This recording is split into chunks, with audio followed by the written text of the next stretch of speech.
Una voz en el desierto.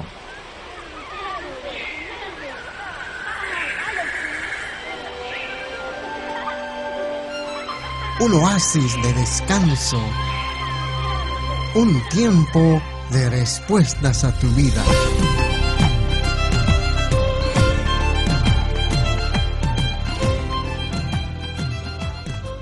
Bienvenidos queridos oyentes, les saluda Rosenberg Polanía en una edición más del programa Una voz en el desierto. Es un gusto estar con ustedes en esta cita diaria que el Señor nos concede, gracias a lo que dice el Salmo 104. El que hace a los vientos sus mensajeros. Y por estas ondas radiales traemos un mensaje que trae aliento a la vida, que recuerda las promesas que el Señor nos ha dejado en su palabra y que nos da directrices para nuestro diario vivir.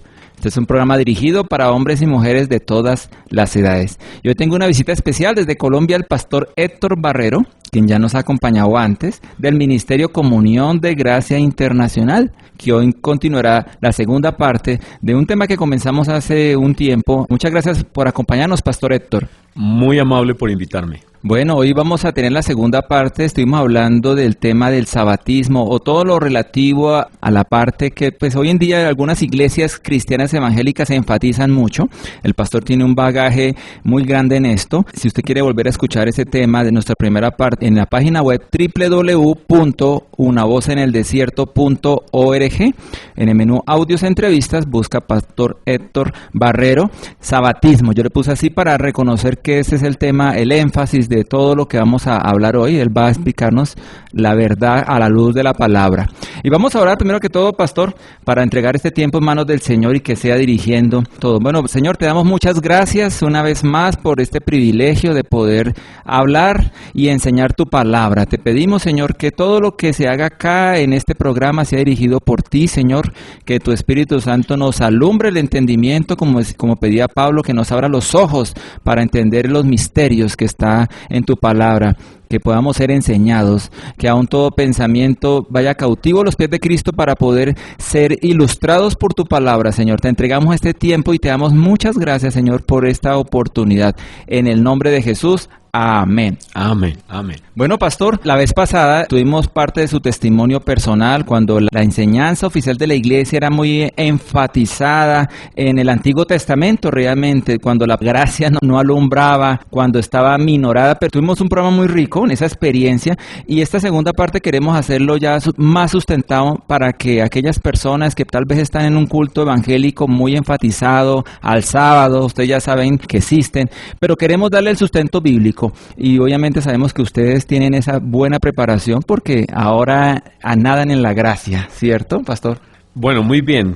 Como decías, Rosenberg, mi experiencia en el Antiguo Testamento ha sido bastante amplia desde muy joven. Fui llamado a los caminos de Dios y vivimos en ellos con alegría. Fue algo muy delicioso, la verdad, fue muy lindo, tengo muy buenos recuerdos de todos esos años de vivir en la ley. Guardamos los sábados, las fiestas anuales, guardábamos los 3 diezmos, guardábamos naturalmente expiación, Pascua solamente una vez al año, como está escrito en el Antiguo Testamento. Éramos muy rigurosos con respecto al sábado, a las comidas, ¿no? A los alimentos puros e impuros, y durante 20 años con mi esposa, con mis hijos después, guardamos y fuimos muy fieles, muy estrictos. Nunca nos dimos ningún lujo el sábado, éramos muy estrictos. En el sábado no era para hacer mercado, ni para salir al cine, ni para ver televisión. Era un día dedicado al Señor Jesucristo, en quien creíamos también. Y para nosotros en ese tiempo, ahora lo veo así, era Cristo más la ley. Y eso era bonito, nos parecía muy bien. Pero el asunto es que no es lo que las Escrituras nos están enseñando en el Nuevo Pacto. Y hoy entonces quiero que enfoquemos un poco más acerca de qué es el Nuevo Pacto y qué es lo que se nos requiere en el Nuevo Pacto y cómo el apóstol Pablo, que es una persona que Dios usó poderosamente para explicarnos la gracia, qué fue lo que Dios a través de ese apóstol nos revela que tenemos que hacer, cuál es nuestra vida, qué es lo que tenemos que hacer como cristianos del Nuevo Pacto. Lo primero que tenemos que decir es que hay un nuevo pacto. Y si es uno nuevo, como dicen las Sagradas Escrituras en Hebreos 8:13, quiere decir que es nuevo y que el antiguo es antiguo, que ha quedado viejo, ya no va más. Hebreos 8:13 dice, al decir nuevo pacto, ha dado por viejo al primero. Y si es viejo, es viejo. Y si ha pasado, ha pasado. Así que ya no hay más circuncisión, ni sacrificios, ni sábados, ni fiestas, ni calendario judío, ni temas de comidas, ni la centralidad del templo. Y sobre todo algo que no le gusta mucho a la gente, no hay más diezmos por obligación. Por obligación. Y esa parte es gravísima porque incluso dentro de la gracia hay pastores que dicen, hermano, todo está bien, excepto los diezmos. Los diezmos son una ley de Dios. Y sí, eran una ley de Dios y muy importante. Yo fui muy fiel con mis diezmos, no solamente del primero, sino de 3 diezmos. Nosotros teníamos 3 diezmos. ¿Y por qué? El primero era para la iglesia, el segundo para guardar las fiestas, el tercero era para los pobres, según Deuteronomio. Los adventistas y algunas personas sabatarias entienden con claridad que no deben guardar la circuncisión, que ya no es necesario naturalmente, que los sacrificios tampoco, porque Jesucristo era la realidad de los sacrificios, pero aseguran que el sábado debe seguirse guardando. Sin embargo, esto es algo que es lo que vamos a debatir ahora, porque Pablo le dice a Pedro en una pelea muy amable, naturalmente, que ellos tuvieron, porque Pedro tuvo la debilidad de devolverse a las cosas de la ley junto con un amigo muy querido llamado Bernabé. Estaban volviéndose otra vez a la ley y estando en Antioquía, Pablo le llamó la atención durísimamente y le dijo, Pedro, tú ¿cómo vas a volver a edificar las cosas que ya han pasado? Esas cosas ya quedaron atrás. Pedro, vuélvete a la gracia. Porque Pedro tenía el problema que algunos hermanos hoy tienen. Nos parece increíble que Pedro hubiera recaído en cosas de prácticas legalistas. Parece increíble, pero el apóstol Pablo lo tuvo que corregir. Y yo digo eso, ¿no? Si Pedro mismo tuvo esta dificultad, ¿cuánto más pueden otras personas caer en esta mentalidad de volverse a la ley? Muy bien, el Señor Jesucristo, hablando de que estamos en un nuevo pacto, Él dijo bien claro en Mateo 26:28, cuando Él habló del nuevo pacto, Él dijo que ese nuevo pacto estaba fundamentado en la sangre de Cristo, exclusivamente en eso, en su sacrificio, no en ninguna otra cosa, no en ninguna otras ritos, ni normas, ni días, ni cosas de comidas. No es el fundamento para el nuevo pacto. Es exclusivamente lo que Cristo hizo a través de su sacrificio, a través de su sangre. Y Él dice que el nuevo pacto está en su sangre. Lo que pasa es que para la iglesia primitiva no fue fácil. ¿Por qué no fue fácil comprenderlo?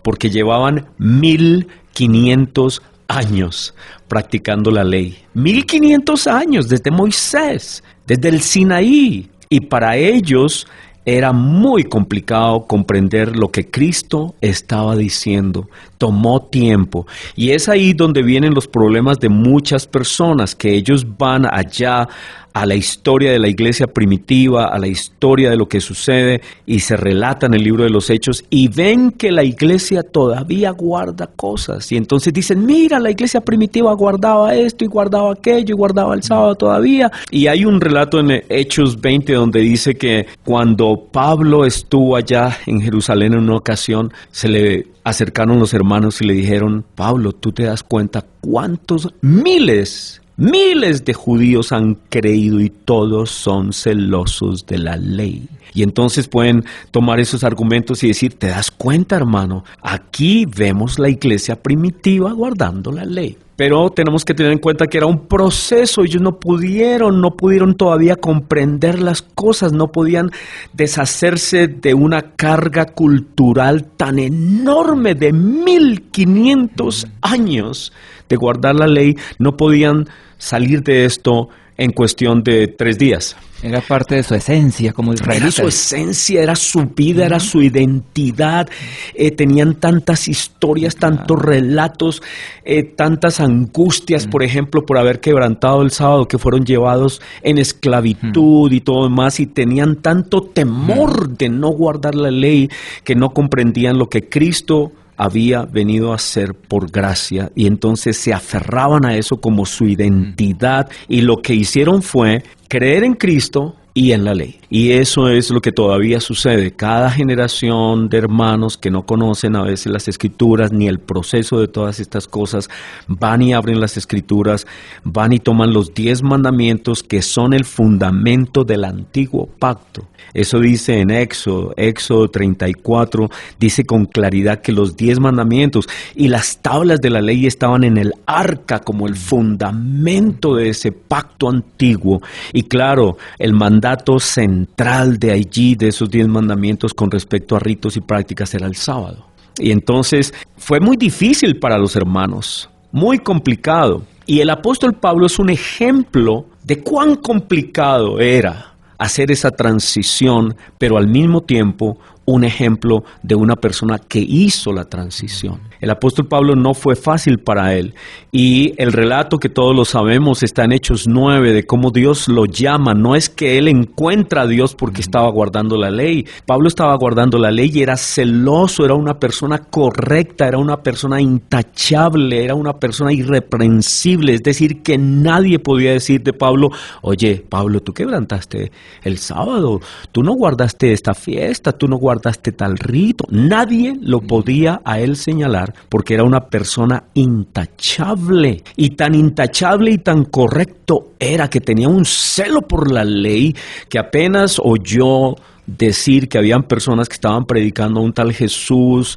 y todo demás, que no se enrutaba, no tenía la misma dirección de lo que él entendía, comenzó a perseguir la iglesia. Pero él no era un asesino. Hay esa confusión, algunas personas creen que Pablo era un asesino. No, él era un juez, ejecutando el juicio de Dios sobre aquellos que no estaban en línea con la ley. Y él, como juez, estaba persiguiendo la iglesia. Él creía que era un juez de Israel, y como juez estaba persiguiendo la iglesia, y Cristo viene a él. Se le aparece, le dice: Pablo, ¿por qué me persigues? Y Pablo queda en un asombro total, porque él dice: ¿cómo así que yo te estoy persiguiendo? A ver, aclárame eso. Yo estoy es por ti, Dios. Yo estoy aquí porque yo tengo celo por Dios. Y el Señor Jesucristo se revela y le dice: no, Pablo, mira, yo soy Jesús, yo soy el Cristo, yo soy el Mesías, yo soy el anunciado, y tú me estás persiguiendo. Y ahí entró entonces Pablo en esta contradicción tan impresionante, y entró como decir: entonces, ¿yo qué estoy haciendo? ¿Cómo así? ¿Mi celo por la ley? ¿Qué sentido tiene? ¿Y a dónde me llevó? Porque esta ley debió haberme llevado a ti, esta ley me debió haber llevado al Mesías, pero encontró que la ley no lo llevó al Mesías, no lo llevó a Cristo, la ley no lo llevó. Cristo tuvo que aparecérsele a él. Y Pablo, cuando escribe Filipenses, que es otro relato también que todos conocemos muy bien, Pablo dice: miren, todas estas cosas en las que yo estaba seguro, en las que yo creía fundamentalmente como lo más importante de mi vida, circuncidado al 8º día, fariseo de fariseos, en cuanto a la ley irreprensible, yo que era el centro del centro de mi nación, él era benjaminita, como una persona como de lo más excelso de su propia nación, él decía: mira, todas estas cosas no me llevaron a Cristo, y por lo tanto no las considero importantes, sino al contrario, no cumplieron su propósito en mí. Fue Cristo el que se me apareció, y a ese Cristo es al que yo quiero conocer, y no deseo nada más que ver con la ley. Comenzó en esa transición Pablo, y esto le tomó años. Eso no fue un día para otro. Las Escrituras nos dicen que cuando Cristo se le apareció, Pablo después pasó 3 años en Arabia, 10 años en Tarso, hasta cuando Bernabé fue, lo buscó y lo trajo a Antioquía de Siria. Y en esos 13 años Pablo había meditado en lo que le había pasado con Cristo, en la aparición con Cristo, y Pablo había meditado en el valor de la ley. y había llegado a unas conclusiones, y esas conclusiones era que la ley ya no iba más. Al fin lo comprendió y dijo, de aquí en adelante solo Cristo. Y cuando llega a Antioquía, dice las Escrituras que pasó un año discipulando a los hermanos de esa iglesia. Y como resultado de ese discipulado, por primera vez a las personas de allá, a los hermanos de Antioquía, se les llamó cristianos, lo cual muestra que Pablo, por encima de todas las cosas, se centró en hablar de Cristo. Solo Cristo. Y allí los hermanos por primera vez fueron llamados cristianos. Y luego Pablo hace una defensa ante los mismos hermanos de Jerusalén, porque él, en sus viajes misioneros, apoyado por esta iglesia de Antioquía, comienza a predicar a Cristo, solo a Cristo. Él en ninguna parte de sus mensajes, y su primer mensaje está en Hechos 14, el mensaje de Pablo, el primer sermón bien establecido, bien formado, que nos da las Escrituras qué era lo que Pablo predicaba en sus viajes. Hechos 14 está bien claro lo que él predica exclusivamente a Cristo. Y se forman estas iglesias en Galacia, todas estas iglesias que están en Antioquía de Pisidia, en Listra, en Iconio, en esos lugares donde él estuvo visitando en sus primeros viajes. Pero ¿qué pasó? Que vinieron los hermanos de Jerusalén y llegaron a estas iglesias y les dijeron, ¿qué les ha predicado Pablo? Y ellos le dijeron, a Cristo. Y ellos, estos hermanos que creían, que eran judíos, que creían en Cristo más la ley, le dijeron a los gentiles, hermanos, ¿cómo así que Pablo no les dijo nada de la circuncisión? ¿Cómo Pablo no les dice nada del sábado? ¿Cómo Pablo no les dice nada de la ley? Hermanos, hay que guardar la ley. Y Pablo se lleva las manos a la cara, a la cabeza, yo me imagino, y dice, ¿cómo están estas personas predicando un evangelio que no es? Y entonces Pablo en Gálatas, que ese es el libro que no le gusta a la gente que guarda la ley, es un libro que les molesta, ojalá no estuvieran las Escrituras, pero para bendición nuestra ese libro está ahí en las Sagradas Escrituras. Gálatas lo tienen que tergiversar demasiado para hacerlo decir que sí hay que guardar la ley y que hay que guardar el sábado. Pero Pablo allí en ese libro deja algo supremamente importante. Lo primero que dice el primer capítulo es, no hay sino un solo evangelio. No hay dos, no hay tres, hay uno solo, y no hay un evangelio para los judíos y otro para los gentiles. No, señor, el evangelio es uno solo. Porque es que hasta nuestros días se piensa que el evangelio es uno para los judíos que pueden guardar cosas y otro para los gentiles que no las pueden guardar y todo lo demás. No, el evangelio es uno solo. Pablo dice, no hay dos evangelios, hay uno solo, y es el evangelio de la gracia, que se fundamenta estrictamente en lo que Cristo hizo por nosotros, por gracia, no por nada que nosotros podamos hacer, sino una cosa que Él hizo aparte de nosotros, pero en nuestro favor. Y entonces Pablo declara que no hay sino un solo evangelio. Y luego hace un ejemplo, él da un ejemplo poderosísimo cuando habla de esas dos personas, de esas dos mujeres de Abraham, para hablar de la ley y de la gracia. Dice que hoy, o sea, en su tiempo también, algunos tergiversaban el evangelio y no comprendían bien el evangelio, y él hace la alegoría de Sara y de Agar. En Gálatas dice, díganme los que quieren estar bajo la ley, ¿no habéis oído la ley? Porque está escrito que Abraham tuvo dos hijos, uno de la esclava, el otro de la libre. Pero el de la esclava nació según la carne, mas el de la libre por la promesa. Lo cual es una alegoría, pues estas dos mujeres son los dos pactos. Dos pactos. El uno proviene del monte del Sinaí, el cual da hijos para esclavitud. Ese es Agar. Porque Agar es el monte Sinaí en Arabia y corresponde a la Jerusalén actual actual. Imagínense, Pablo está diciendo, aún el templo, hoy toda esa institución es parte de el Sinaí.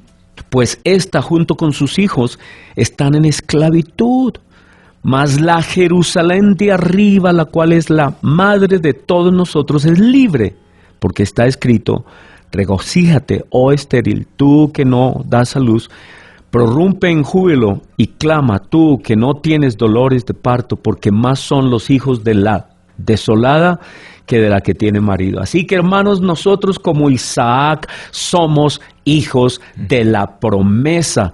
Pero como entonces el que había nacido según la carne perseguía al que había nacido según el Espíritu, así también ahora. Mas ¿qué dice la Escritura? Echa fuera a la esclava y a su hijo, porque no heredará el hijo de la esclava con el hijo de la libre. De manera, hermanos, que no somos hijos de la esclava, sino de la libre. Y ahí Pablo deja claro tantas cosas. Este capítulo es tan sencillo y al mismo tiempo tan profundo, porque cuando uno estudia la vida de Abraham, Abraham llegó a pensar que el hijo de la promesa era Ismael. ¿Por qué? Porque Dios le hizo la promesa cuando él tenía como 75 años que iba a tener un hijo, pero los años fueron pasando y ese hijo no venía, y Abraham entró en crisis. Y una vez Dios se le apareció a Abraham y le dijo: Abraham, no temas, yo soy tu escudo, yo soy tu bendición, tranquilo, yo estoy contigo. Y Abraham le dijo: Señor, estoy angustiado, no tengo hijo. Y el Damaseno el esclavo mío, va a ser el heredero de todas las cosas. Él estaba preocupado. Abraham estaba muy preocupado. Y Dios le dijo: tranquilo, Abraham, no te preocupes. Pero pasaron los años y Abraham dijo: ¿será que nosotros tenemos que hacer algo? Y Sara dijo: oiga, verdad, nosotros somos como muy lentos, como muy torpecitos. Tiene que ser que los dos tenemos que hacer algo. Y como yo no puedo tener hijos, dijo Sara, pues ayudémosle a Dios. Tomemos esta decisión. Yo creo que Dios está de acuerdo con nosotros. Vamos a tomar esta decisión nosotros y digámosle a Agar que nos haga el favor. Que nos haga el favor y vamos a tener un hijo como era la costumbre, no era algo raro, era costumbre en aquellos tiempos. Y tuvieron un hijo de Agar. Y cuando Abraham vio a ese hijo, estaba contento. Y dijo: este es el hijo de la promesa. Definitivamente este es el hijo de la promesa. Y estaba tan tranquilo y pasaron años, pasaron como 13 años. Y él estaba seguro y él estaba contento. Y Dios se le presentó y le dice: mira, Abraham, me da mucha pena, pero ese no es. Y entonces Abraham le dijo: no, Señor, no me hagas eso, por favor considera a Ismael, ya está grande, ya está bien, nosotros con Sara ya estamos viejos, ya no hay nada, Señor. No querían, se rieron, dice la Escritura, que ellos dos se rieron de eso porque estaban tan viejitos que Sara se rió. Y Dios le dijo: no, señores, dentro de un año van a tener al hijo de la promesa. Pero ¿por qué ese relato? El relato también es porque cuán difícil es aceptar las promesas de Dios por gracia. Cuán difícil. Y a veces pasa el tiempo y nos parece que nosotros tenemos que hacer algo. La ley es así. Agar habla de la ley y del deseo de la carne de ayudarle a Dios en nuestra salvación. De ayudarle a Dios de alguna manera guardando cosas que Él dice que ya no hay necesidad de guardar. Porque Él dice: no, mira, no es en Ismael, yo lo voy a bendecir. Igual que la ley del Antiguo Testamento, del Sinaí. Pablo escribe que es una ley buena, justa y santa. ¿Por qué? Porque proviene de Dios. Pero en esa ley Dios no prometió vida eterna. En esa ley Dios no prometió salvación eterna. Era un conjunto de principios morales que traían bendición material inmediata, pero no traían vida eterna. Y Él dijo: les voy a dar un nuevo pacto, un mejor pacto con promesas eternas. Y los que quieren guardar la ley dicen: no, Señor, no, estamos tan contentos con esta ley, mire qué lindo es guardar el sábado. A mí me pasó, yo lo entiendo, porque para mí el sábado era hermoso. Pero no es eso. Tenemos que creerle a Dios que tiene mejores cosas, mejores promesas en su gracia, en la dependencia total y exclusiva en Cristo. ¿Por qué somos tan tercos? ¿Por qué queremos aferrarnos a Ismael? Como Abraham se quería aferrar a Ismael y decía, Señor, ojalá Ismael viva delante de ti, le dijo una vez. Pero Dios le dijo, no, va a ser en Isaac, el hijo de tu esposa. Y así pasa hoy. Dice la Escritura que hay muchas personas que se aferran a la ley y todavía hay organizaciones que se aferran a los sábados, se aferran a las comidas, se aferran a los diezmos, se aferran a los ritos y normas como si eso fuera, y ellos dicen, esto es. Y Dios dice, no, deshazte de eso, porque mi nuevo pacto es exclusivamente en Cristo. Y Pablo, cuando lo vemos predicando, siempre está predicando acerca solo de Cristo. No vemos ni una sola escritura que Pablo predique el sábado, o en los diezmos, o los días, o las normas. Él no predica eso. Y dice en 1 Corintios que él no quiso saber entre los corintios a otra cosa, no quiso saber ni predicar otra cosa, sino a Cristo Jesús crucificado. Entonces, ¿de dónde queremos sacar esta idea de traer cosas que ya fueron quitadas para volverlas a establecer?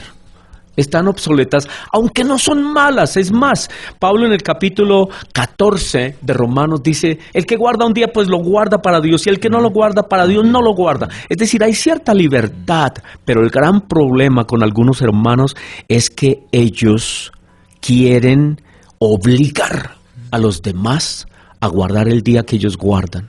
Y si no guardan ese día, están perdiendo su salvación. Y ahí es donde está el problema. Los adventistas tienen toda la libertad de guardar el sábado, si lo quieren guardar por libertad. Pero cuando comienzan a ser sectarios y cuando comienzan a condenar a los demás cristianos porque ellos no se reúnen el sábado, allí está el problema. Porque comienzan a ser acusadores y a señalar a otros en que no hacen lo que ellos están haciendo, y comienzan a pensar que es por un día que tenemos salvación y no por una persona. Ese es el problema. Pero la salvación es por una persona, no por un día. Ahora, ¿por qué la importancia del sábado? ¿Por qué la importancia del sábado? ¿Por qué Dios reveló el sábado? El sábado fue entregado para que el pueblo se relacionara con Dios, para que no siguiera trabajando todo el tiempo ahí y nunca tuviera descanso, sino que Dios les dijo, ustedes tienen que semanalmente parar de sus labores y recordar que hay un Dios que los creó. Era un día de descanso para buscar a Dios. Pero ¿qué sucedió con Israel? Primero que todo, nunca guardaron bien ese sábado, nunca lo guardaron bien. Y segundo, lo volvieron un rito, una cosa que no era. Pero sobre todo, la verdad de ese sábado era Cristo, el único mediador entre Dios y los hombres. El sábado era solamente un prototipo de la relación que Dios quería entre el ser humano y Dios.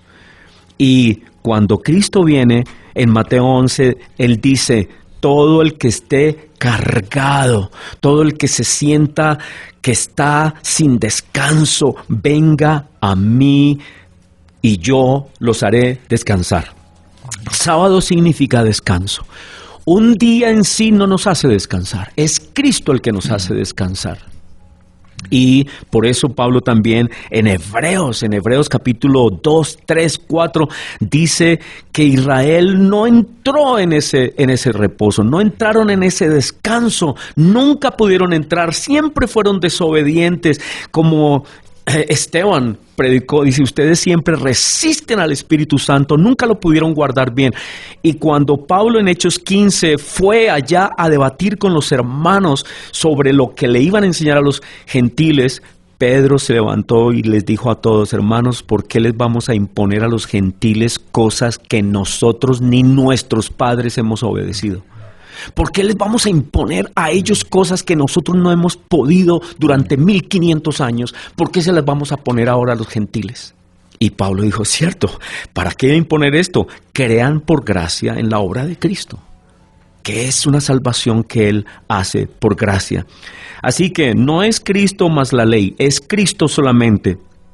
Y como les decía en Gálatas capítulo 2, versículo 18, Pablo cuando corrige a Pedro le dice: porque si las cosas que destruimos las mismas vamos a volver a edificar, me hago transgresor.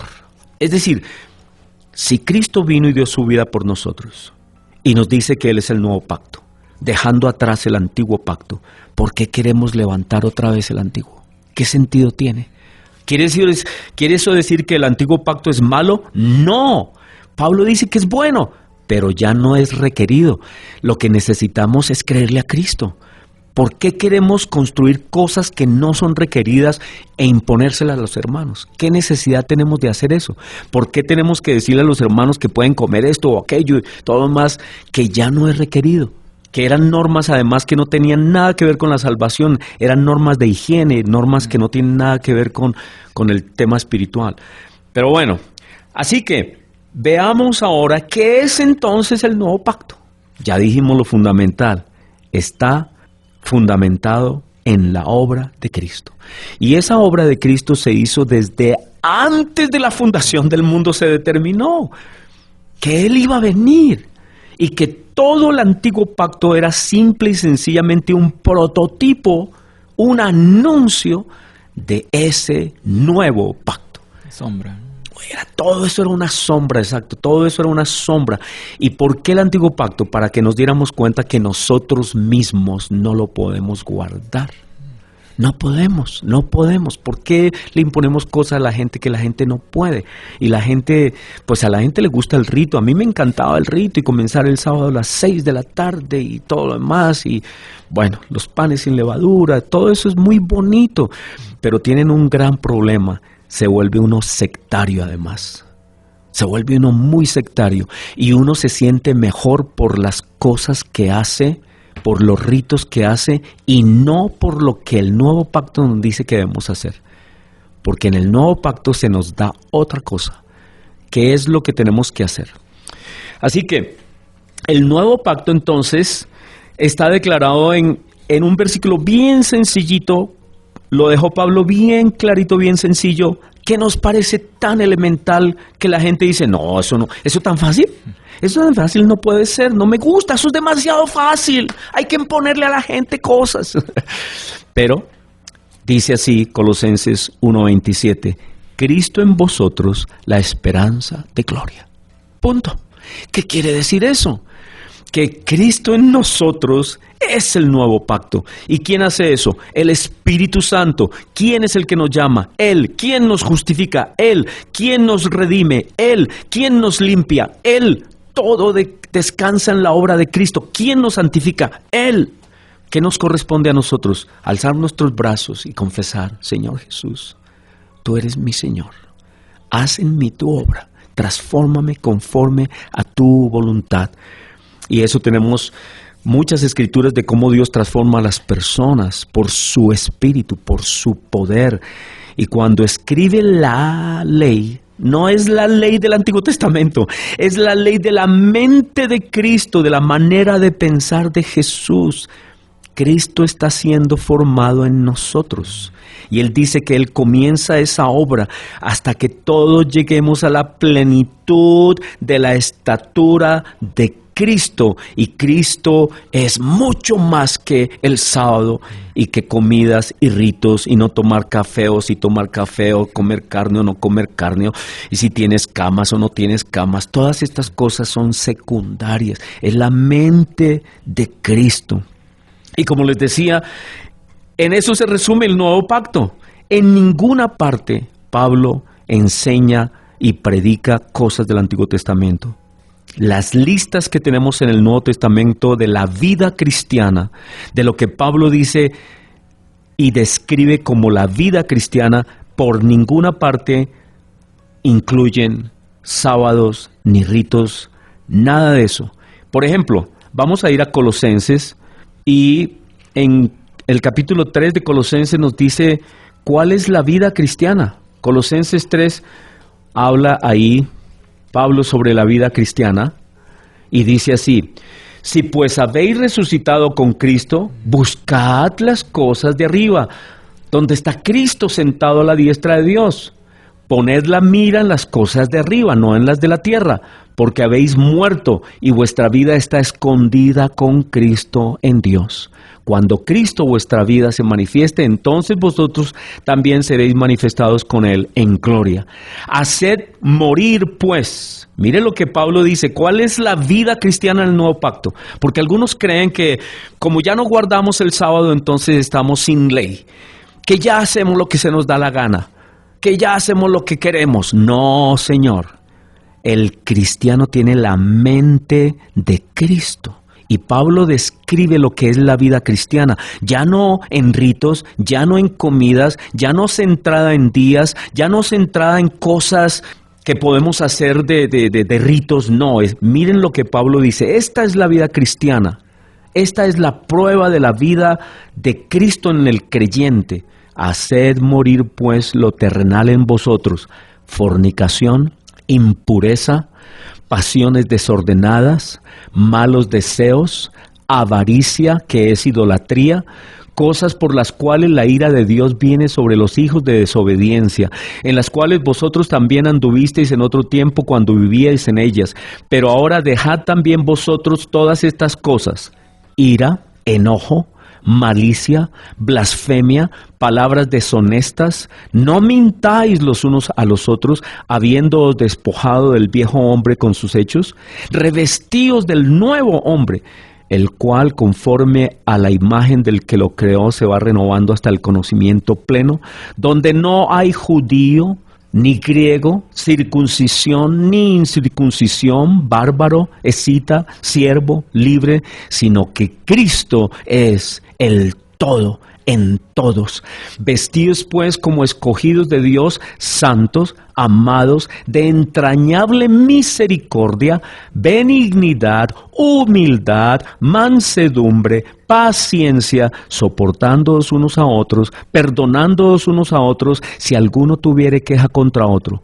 De la manera que Cristo os perdonó, así también hacedlo vosotros. Y sobre todas estas cosas vestíos de amor, que es el vínculo perfecto, y la paz de Dios gobierne en vuestros corazones, a la que asimismo fuisteis llamados en un solo cuerpo, y sed agradecidos. La palabra de Cristo more en abundancia en vosotros, enseñándoos y exhortándoos unos a otros en toda sabiduría, cantando con gracia en vuestros corazones al Señor, con salmos, himnos, cánticos espirituales, y todo lo que hacéis, sea de palabra, de hecho, hacedlo todo en el nombre del Señor Jesús, dando gracias a Dios Padre por medio de Él. Eso es. En esa lista no hay ninguna referencia que Pablo diga, y ustedes, hermanos, que han creído de aquí en adelante, no se olviden del sábado, el sábado y los diezmos. Nada de eso. La vida cristiana centrada en Cristo es una vida que no hace acepción de personas, que no es sectario, y aquí tenemos los problemas entonces con los sectarios que dicen: yo guardo el sábado, tú no lo guardas, tú no eres mi hermano porque tú no guardas el sábado, tú estás perdido porque tú no guardas el sábado.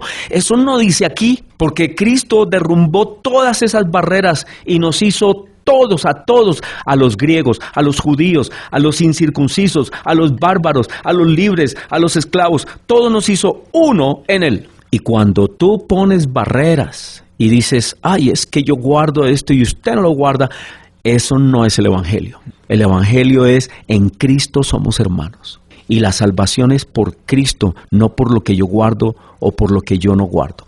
Así que aquí hay una lista, esa es solo una de las listas. Las otras listas están en Gálatas 5, donde nos dice cuál es el fruto del Espíritu. Y si el sábado fuera tan importante, diría con claridad: hermanos, el fruto del Espíritu, dice la Escritura bien claro, que es guardar el sábado. Pero no. Gálatas no incluye para nada guardar días como fruto del Espíritu, si nos habla de aquello que algunos se ríen. Ay, como ahora todo se les volvió amor, como ahora todo es amor. No, es que eso es lo que Cristo dice. Él dice que es el amor de Dios en nosotros manifestado hacia todo el mundo, hacia toda persona. Es eso lo que debe ser la consigna, la vida, la práctica del cristiano. Mas el fruto del Espíritu es amor, gozo, paz, paciencia, benignidad, bondad, fe, mansedumbre, templanza. Contra tales cosas no hay ley. Pero los que son de Cristo han crucificado la carne con sus pasiones y sus deseos. Si vivimos por el Espíritu, andemos por el Espíritu y no nos hagamos vanagloriosos, irritándonos unos a otros, envidiándonos unos a otros, hermanos. Así que eso es lo que Pablo escribe y ese es el nuevo pacto. Y cuando hablamos de dinero, entonces, ¿cómo es este asunto del dinero? El cristiano sabe que hay una obra que hay que hacer, que hay una obra y hay un mandamiento que es la gran comisión. Y él de corazón aporta, bendice, sirve económicamente a su iglesia. ¿Cuánto? Él lo determina en su corazón. Y él dice, yo quiero mensualmente aportar libremente, de corazón, por alegría de la obra que Dios hace en mí, quiero dar tanto para la iglesia. Pero no bajo maldición, no sacando Malaquías donde dice malditos todos vosotros, eso es de la ley. Es de la ley. En el nuevo pacto es porque amamos a Cristo que damos, apoyamos y lo hacemos libremente. Ya no andamos los pastores con una calculadora calculándole los diezmos a las personas porque ya no existe ese concepto. En el nuevo pacto es de generosidad, porque Dios es generoso, porque Dios entregó a Cristo, nosotros también entregamos y apoyamos la obra. Así que eso es lo que podemos hablar acerca de lo que es la vida cristiana y el nuevo pacto. La esperanza que tenemos es enteramente en Cristo. Ahora, hay muchas cosas que los hermanos que guardan el sábado y todos los demás hermanos que tienen cosas así de ritos y todo demás, hay muchas cosas buenas y uno no puede tampoco ir y condenar todo lo que hacen de ninguna manera, sino que yo personalmente les diría que en ese deseo y en ese anhelo que tienen de buscar a Cristo, busquen realmente a Cristo y que Él les guíe, y esa es mi oración, a comprender la plenitud de la obra, la perfección de la obra de Cristo. Colosenses, Pablo lo escribe muy bien en Colosenses capítulo 2, en Cristo estamos perfectos. No necesitamos añadir cosas para alcanzar alguna perfección. No hay requerimientos de ritos, especialmente estoy hablando de normas y días y comidas para alcanzar esa perfección. En Cristo estamos perfectos. Ahora, nuestra vida como cristianos entonces es el resultado de permitir que Él obre en nosotros, permitir que el amor de Dios esté en nosotros y expresarlo en el prójimo, porque eso también lo dice Pablo en Gálatas, que de eso se trata la vida cristiana. Se resume, toda la ley se resume en amar a Dios y amar al prójimo. Servirle al prójimo, de lo cual a veces los hermanos que guardan cosas no tienen mucha claridad, porque aman solamente a los que guardan el sábado, aman solamente a las personas que ellos consideran sus hermanos porque hacen lo que ellos dicen, pero tenemos que amar a todo el mundo, porque Cristo vino y dio su vida por todo el mundo. Y eso es lo que tenemos que hacer, y tenemos que vivir de esta manera hasta que Él venga. Esa es, en resumidas cuentas, la vida del cristiano. No parece difícil, no parece complicado, pero lo es. Lo es, y por eso necesitamos el Espíritu de Dios para que nos ayude a amar al prójimo, comenzando en nuestra casa, con nuestra propia familia, con nuestra esposa y con nuestros hijos, ¿sí? No comenzando afuera, sino adentro de nuestra casa. Así que, Rosenberg, eso es como un resumen de lo que yo entiendo ahora que es vivir en la gracia. Qué bendición. El Señor Jesús dijo en Mateo 5, no penséis que he venido para abrogar la ley o los profetas, sino Sí. para darles su perfecto cumplimiento. ¿Qué podemos decir? No se puede desechar, como dijo Jesús. Hay que encontrar el espíritu, ¿no? El espíritu de lo que Dios quería con sus ordenanzas, ¿cierto?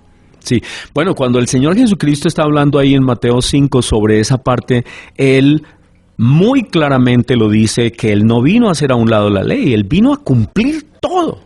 Él es el cumplimiento. Él vino a cumplir todo. Él no vino a desobedecer absolutamente nada. Él guardó el sábado, Él guardó las fiestas, Él guardó toda la ley hasta que todo fue cumplido. para que se cerrara ese capítulo. Él cerró el capítulo del antiguo pacto.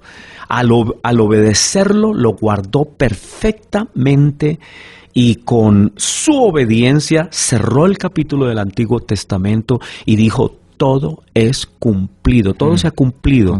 Y al haber obedecido perfectamente la ley, tenía la autoridad para crear un nuevo pacto. Él no vino a desobedecer nada, sino que Él estaba todavía vivo, y mientras que Él estaba vivo, Él todavía respaldaba la obediencia de la ley. Pero ahí mismo en ese Mateo 5, Él dijo algo muy, muy importante, y se lo dijo a los que guardaban la ley. Les dijo: si vuestra justicia no supera la justicia de los fariseos y los saduceos, no entrarán al reino. Y eso era violentísimo lo que estaba diciendo, porque esta gente era estricta. Pablo era súper estricto en guardar toda la ley.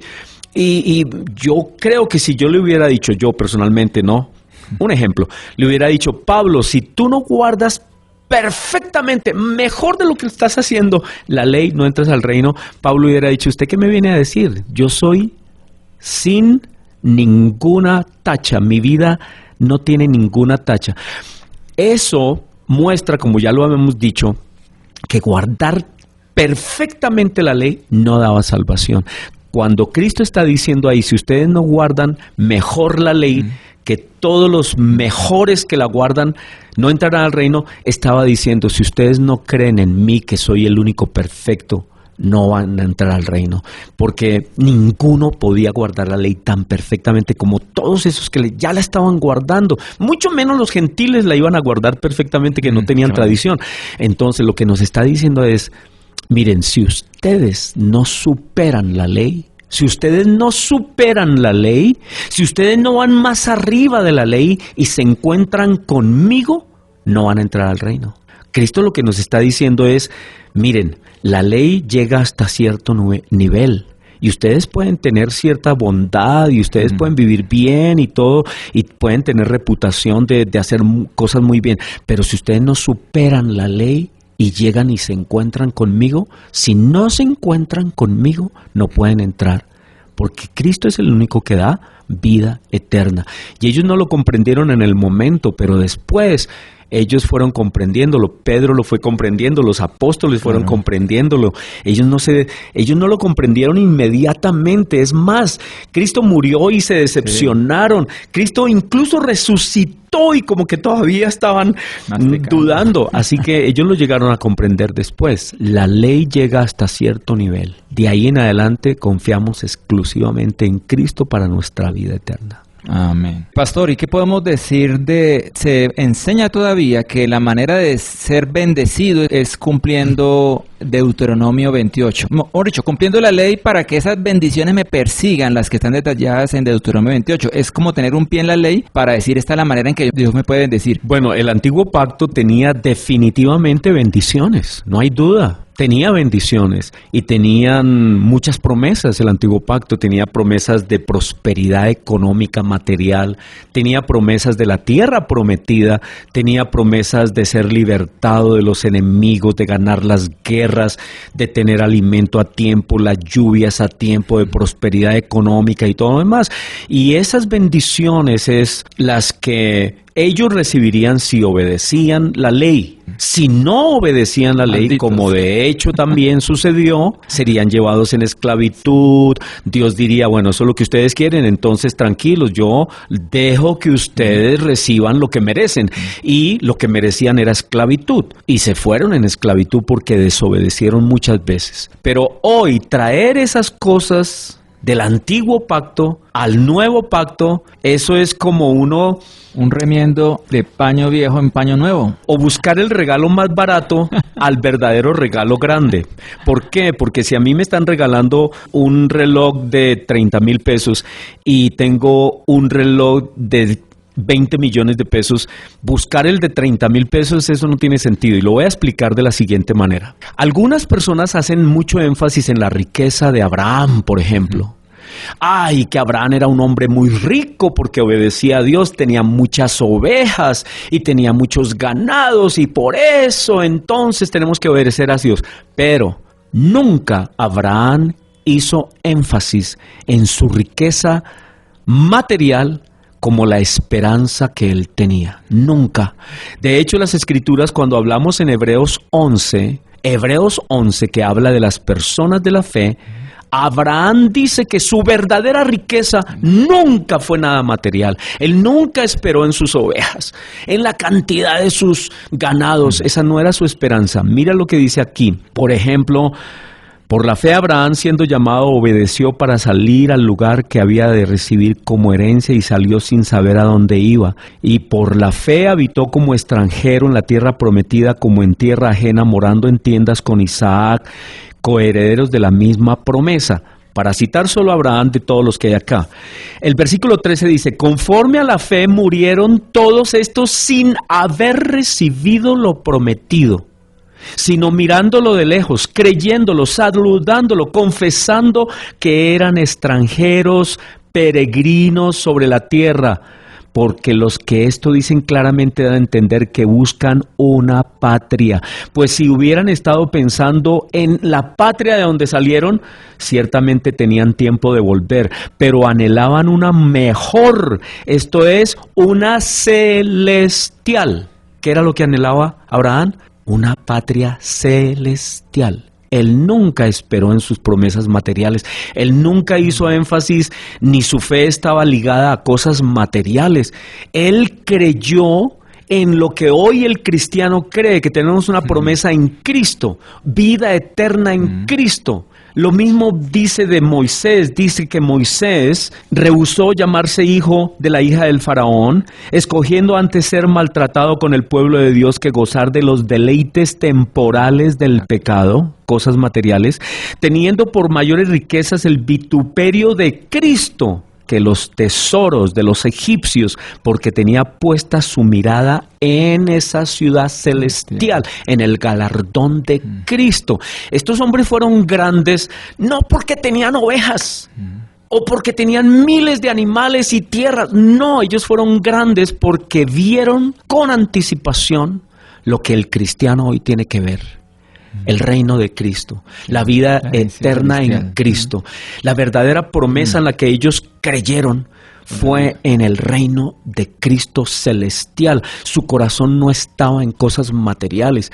El gran problema de las iglesias hoy es que nos quieren hacer ver que creer en Cristo significa tener muchas ovejas y tener muchas propiedades y tener economía y bendición en cosas materiales, lo cual niega completamente las Escrituras, porque los hombres de Dios fueron bendecidos ciertamente, porque Dios es un Dios de amor, pero Dios quería darles más todavía. Y de hecho, a algunos que Dios no les dio riquezas, como hombres que murieron desde el justo Abel, hombres que no tuvieron ni siquiera la oportunidad de vivir lo suficiente para tener algo, hasta los hombres como Pablo que sufrieron cárceles, martirios, persecuciones. Dios pasó por alto, por encima, es decir, se saltó ese paso de darles cosas materiales porque tiene el reloj de los 20 millones de pesos. ¿Sí me entienden? El ejemplo que yo puse. Y ese ejemplo es muy pequeño, realmente. Ese ejemplo es una tontería, pero era un ejemplo. Cristo tiene para ellos la vida eterna en ese mundo celestial al lado de Él, del Padre, del Hijo y del Espíritu Santo.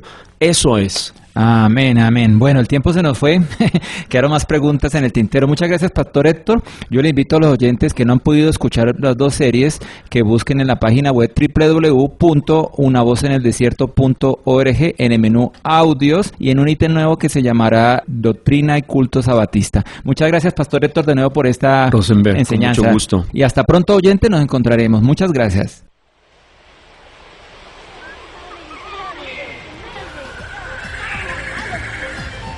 Este fue tu programa Una voz en el desierto.